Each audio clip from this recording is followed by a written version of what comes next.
নমস্কার বন্ধুরা, ঘোষ ফ্যামিলির রান্নাঘরে সবাইকে স্বাগত। আজকে আমি তৈরি করব শাকের ঘন্ট। এখানে রয়েছে দু রকম শাক, আছে কলমির শাক আর হেলাঞ্চা শাক।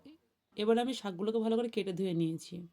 অন্যদিকে কড়াই গরম করে আমি কিছুটা গোটা জিরে ভেজে তুলে নেব। এবারে কড়াই দিয়ে দেব সর্ষের তেল। তেল গরম হয়ে গেছে, এবারে ফোড়নে দেব গোটা জিরে, তেজপাতা, শুকনো লঙ্কা দিয়ে একটু নেড়ে চেড়ে দিয়ে দেব কাঁচা লঙ্কা কুচি।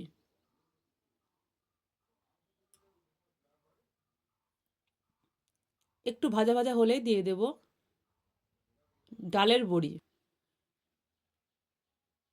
এখানে আমি বড়িগুলো ভেঙে দিয়েছি, দিয়ে বড়িগুলোকে ভালো করে ভেজে নেব।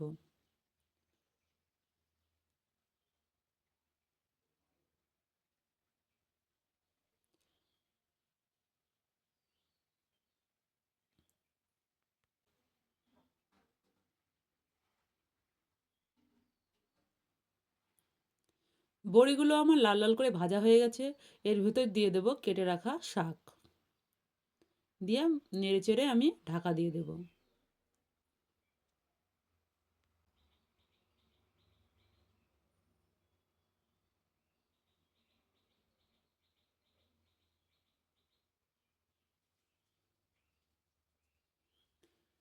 শাকটা অনেকটাই কমিয়ে এসেছে।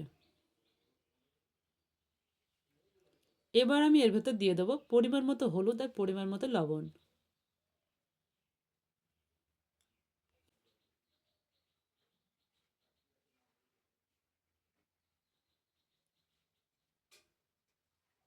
দিয়ে ভালো করে নেড়ে নেব।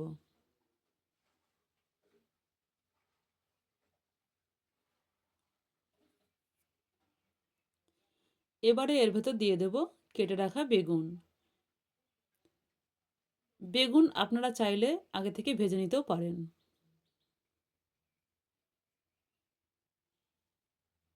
এবার ঢাকা দিয়ে রেখে দেব।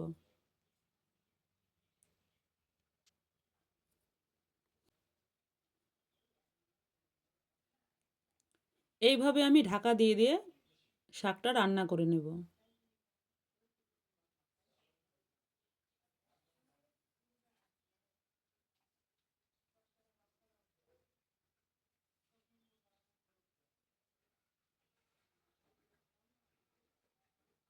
এবারে দিয়ে দেবো স্বাদ মতো চিনি, আর দিয়ে দেব চালের গুঁড়ো, দিয়ে ভালো করে মিশিয়ে নেব। আমি এই রান্নাতে একটুও জল ব্যবহার করব না।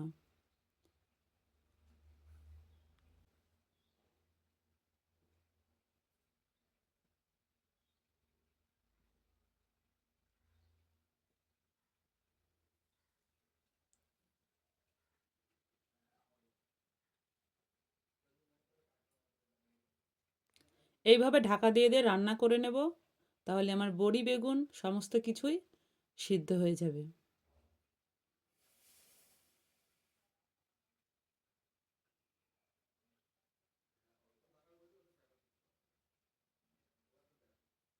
এবারে দিয়ে দেব ভাজা জিরে গুঁড়ো, দিয়ে ভালো করে মিশিয়ে নেব। এবারে আমি ভালো করে নাড়তে থাকবো আর কষিয়ে নেব।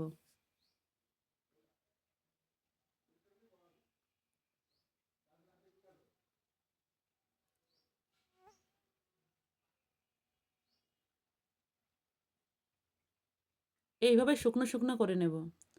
আমার শাকের ঘন্ট রেডি। এবার আমি নামিয়ে নেব।